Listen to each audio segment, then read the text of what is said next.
आगे हम सब देखते हैं सभी सी फाइटर्स इस बात को सुन के हैरान हो जाते हैं कि ये बंदा और कोई नहीं बल्कि भी इसका बड़ा भाई था और ये भी एक एंजल था। गोकू पूछता है मतलब अब 12 एंजल्स के अलावा और भी एंजल्स हैं और अब तक ये कहाँ था? विजिटा इस बात पे कहता है क्या ये उन 6 यूनिवर्सेस में से किसी का एंजल है जिन्हें सीनू ने इरेज कर दिया था? बीस इस बात पे बताते हैं मर्नो किसी भी यूनिवर्स का एंजल नहीं था क्योंकि उसका नेचर हम सभी एंजल्स में बहुत अलग था। अभी भी सबको बताने लगता है कि मर्नो कौन है और उसके वापस आने का क्या इंटेंशन हो सकता है। बहुत समय पहले ग्रैंड पीस का सबसे बड़ा लड़का मर्नो एग्जिस्टेंस में आया। ये वो समय था जब इस पूरे मल्टीवर्स को जस्ट बनाया गया था। समय के साथ हम सभी एंजल्स को भी बनाया गया लेकिन मर्नो हम सभी एंजल्स में ग्रैंड पीस के सबसे क्लोज था। ग्रैंड पीस ने मर्नो को सबसे ज्यादा ट्रेन किया था और उसे वो सभी टेक्निक सिखाई थी जो ग्रैंड पीस को आती थी। धीरे धीरे मर्नो ने इन सभी टेक्निक्स को मास्टर कर लिया और मर्नो ग्रैंड पीस के बाद सबसे पावरफुल एंजल बन गया। अब वो समय आ चुका था जब सभी यूनिवर्सेस के गॉड्स ऑफ डिस्ट्रक्शन और उनके सर्वेंट एंजल को अटेंड करना था। ग्रैंड पीस ने सबसे पहले मर्नो से पूछा कि वो किस यूनिवर्स का एंजल बनना चाहेगा। हालांकि ग्रैंड पीस ने बाकी किसी भी एंजल से इस बारे में नहीं पूछा था पर मर्नो ने किसी भी यूनिवर्स का एंजल बनने से साफ मना कर दिया। मर्नो ने बताया उसे पसंद नहीं कि वो किसी भी ड्यूटी में कैद हो जाए और उसे ये बिल्कुल अच्छा नहीं लगेगा कि कोई और उसे हुक्म दे। मर्नो की इन सब बातों ने ग्रैंड पीस को हैरान कर दिया था क्योंकि हम एंजल्स को बचपन से यही सिखाया जाता था कि हमें न्यूट्रल बने रहना है। हम सब ने बचपन से बस एक ही बात सीखी थी, हमें ग्रैंड पीस और सीनोसामा के ऑर्डर्स को फॉलो करना है और मर्नो भी बिल्कुल ऐसा ही था लेकिन समय के साथ वो बदल गया था। ग्रैंड पीस ने मर्नो की बात मानते हुए उसे किसी भी यूनिवर्स का एंजल नहीं बनाया और हम सब अलग अलग यूनिवर्सेस के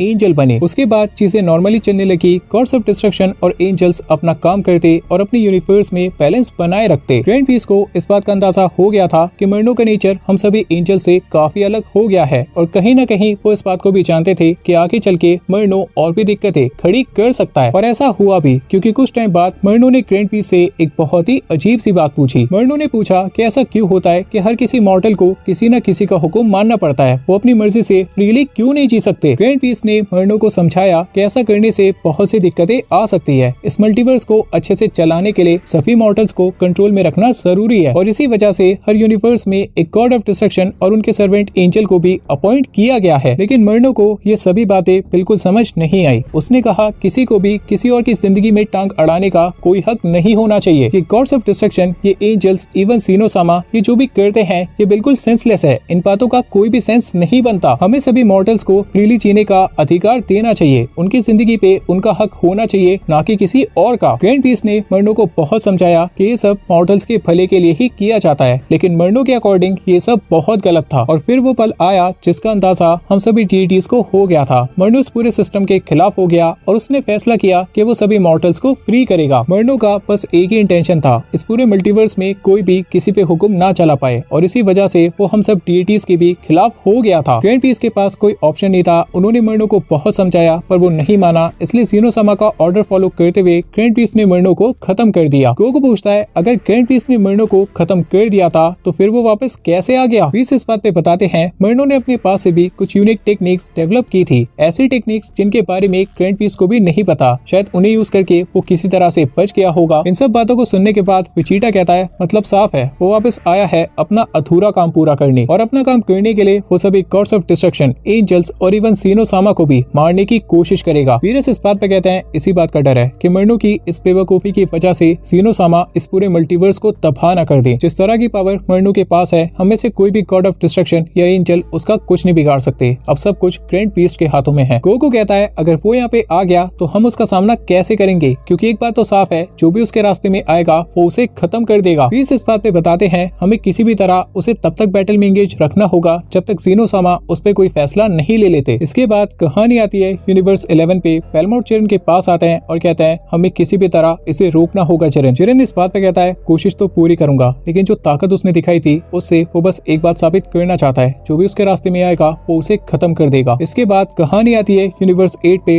लिकर और कॉर्न इस खतरे से अच्छी तरह से वाकिफ थे और इनका डर बहुत जल्दी इनके सामने आ जाता है क्योंकि लिकर और कॉर्न फील कर पा रहे थे मर्नो यूनिवर्स 8 में आ गया है। दोनों मर्नो के सामने जाते हैं। मर्नो इन दोनों का ही वेट कर रहा था। वो कहता है क्या बात है लिकर, तारीफ तो बनती है तेरी, अपने यूनिवर्स को काफी अच्छे से संभाला है तूने, काफी अच्छा मॉर्टल लेवल है तेरी यूनिवर्स का। लिकर इस बात पे कोई जवाब नहीं देता, वो शांत खड़ा रहता है। मर्नो कहता है वैसे यार तू थक गया होगा ना, इतने टाइम से अपने यूनिवर्स की देखभाल कर रहा है, अब तो काम में बिल्कुल मजा नहीं आता होगा। लिकर इस बात पे जवाब देता है। वो कहता है सीनोसामा ने हमें ये जिम्मेदारी दी है है और अपनी जिम्मेदारी निभाना हमारा फर्ज है। मर्नो हंस के कहता है, एक गॉड ऑफ डिस्ट्रक्शन एक बच्चे की बचकानी हरकतों को अपनी जिम्मेदारी मानता है। क्या यार, तेरे से ये उम्मीद नहीं थी। इस बात पर लिकर को बहुत ज्यादा गुस्सा आता है। वो सीधा अटैक करने पर जाता है मर्नो पे। कौन लिकर को रोकने की कोशिश करता है क्योंकि वो जानता था इस बैटल का अंजाम क्या होने वाला है, पर लिकर अटैक करने पड़ चुका था। लिकर एक पंच करता है मर्नो के फेस पे। मर्नो जानबूझ के इस पंच को अपने ऊपर लेता है। ये पंच उसे लग जाता है पर उसे कुछ भी नहीं होता। लिकर पूरी तरह ब्लैंक हो जाता है कि ये बंदा क्या ही बन चुका है। ये बंदा पहले से और भी ज्यादा स्ट्रॉन्ग हो चुका है। अभी मर्नो अपनी आंखों से एक क्लियर टाइप अटैक करता है और इस अटैक से लिकर को बहुत ज्यादा डैमेज होता है। वो पीछे की तरफ लॉन्च हो जाता है। कौन अटैक करने आता है मर्नो पे। मर्नो उसके अटैक को काफी आराम से डॉज करता है और डॉज करते हुए कहता है, माफी चाहता हूँ यार, टाइम नहीं है ना मेरे पास, वरना तेरे साथ जरूर खेलता। ऐसा कहते ही मर्नो कौन के सामने से गायब हो जाता है। सभी यूनिवर्सेस के गॉड्स ऑफ डिस्ट्रक्शन और एंजल्स भी इस बैटल को देख रहे थे। वो देख पा रहे थे कि मर्नो पहले के मुकाबले अलग ही टायर पे आ चुका है। पीस के स्टाफ की मदद से सभी सी फाइटर्स भी इस बैटल को देख पा रहे थे। गोकू और विजिटा इस बात को एक्सेप्ट कर लेते हैं कि इस बंदे के सामने शायद पीस भी नहीं टिक पाएंगे। अब तो बस ग्रैंड पीस टी इस पूरे मल्टीवर्स को बचा सकते हैं। विजिटा पूछता है कि ऐसे टाइम पे सीनो गार्ड्स हमारी मदद नहीं कर सकते। I mean, वो सीनो के गार्ड्स हैं, वो भी तो बहुत ज्यादा स्ट्रॉन्ग होंगे ना। पीस इस बात पे बताते हैं सीनो गार्ड्स रॉ पावर में सबसे ऊपर हैं। रॉ पावर में उन्हें कोई भी नहीं हरा सकता, लेकिन मर्नो के पास कुछ ऐसी टेक्निक्स हैं जो सीनो गार्ड्स पे भारी पड़ जाएंगी। बैटल में हम सब देखते हैं मर्नो लिकर और कॉर्न की नजरों से गायब हो गया था। लिकर और कॉर्न बैटल पे अपना पूरा फोकस बनाए रखते हैं। वो ये बात अच्छी तरह जानते थे मर्नो कहीं से कभी भी आ सकता था और कुछ ऐसा ही होता है। लिकर के पीछे एक पोर्टल बनता है। लिकर इस बात को नोटिस करता है और उस पोर्टल में से मर्नो बाहर आता है, लेकिन लिकर पीछे मुड़ता इससे पहले मर्नो उसके गले को पकड़ लेता है। लिकर मर्नो के चाल में फंस चुका था और शायद खुद को नहीं बचा सकता था। मर्नो अटैक लेता है लिकर पे, कोई हकाई जैसी टेक्निक यूज करता है और लिकर को तबाह कर देता है। कोई हैरानी की बात नहीं थी क्योंकि जिस तरह से मर्नो बैटल कर रहा था ये होना तय ही था। लिकर के मरते ही कॉर्न की एक्सिस्टेंस भी चली जाती है। गोकू वी से पूछता है ये किस तरह की टेक्निक थी। मर्नो एक साथ गायब हो गया, फिर अचानक से पोर्टल बना के वापस आ गया। वीस बताते हैं पोर्टल क्रिएशन। मर्नो पोर्टल बना के एक दूसरी डायमेंशन में चला गया था और मौका मिलते ही इस डायमेंशन में वापस आ गया। पता नहीं मर्नो ने ऐसी ही कितनी और टेक्निक सीखी होंगी। वो इस पॉइंट ऑफ टाइम पे किसी को भी हरा सकता है। वीस की बातों से और मर्नो के बैटल से एक बात तो तय थी, मर्नो किसी भी गॉड ऑफ डिस्ट्रक्शन या एंजल को बहुत ही आसानी से हरा सकता था। अगर मर्नो चाहता तो वो पहले कॉर्न को भी खत्म कर सकता था, पर उसने ऐसा नहीं किया। उसने सीधा गॉड ऑफ डिस्ट्रक्शन को मार दिया, जिसकी वजह से एंजल की एक्सिस्टेंस भी चली गई। जिसका मतलब मर्नो का प्लान साफ था, खतरे की जड़ को खत्म करो, क्योंकि ऐसा करने से उसका प्लान बहुत जल्दी खत्म हो जाएगा। यूनिवर्स 8 में अपना काम खत्म करने के बाद मर्नो कहता है, मैं जानता हूँ तुम सब मुझे देख रहे हो। इस बात का अंदाजा तो तुम सबको हो गया होगा कि तुम में से कोई भी मेरे सामने नहीं टिक सकता, और तुम सब के लिए बुरी खबर ये है कि मैं तुम में से किसी को भी नहीं छोड़ूंगा, किसी को भी नहीं बख्शूंगा। पहले मेरी बात मान ली होती तो तुम सबको ऐसा मॉर्टल जिंदा रहने देता, लेकिन क्या करे, तुम सबकी आंखों पे तो जिम्मेदारी की पट्टी लगी हुई थी। तैयार हो जाओ सारे के सारे, तुम सबसे बहुत जल्द मुलाकात होगी। ऐसा कहकर मर्नो यहाँ से चला जाता है। सभी यूनिवर्सेस में डर का माहौल था, क्योंकि कहना मुश्किल था अब मर्नो किस यूनिवर्स में जाने वाला था। क्या वक्त रहते मर्नो को रोक लिया जाएगा या फिर मर्नो सबको खत्म करके ही मानेगा? अब ये तो वक्त ही बताएगा।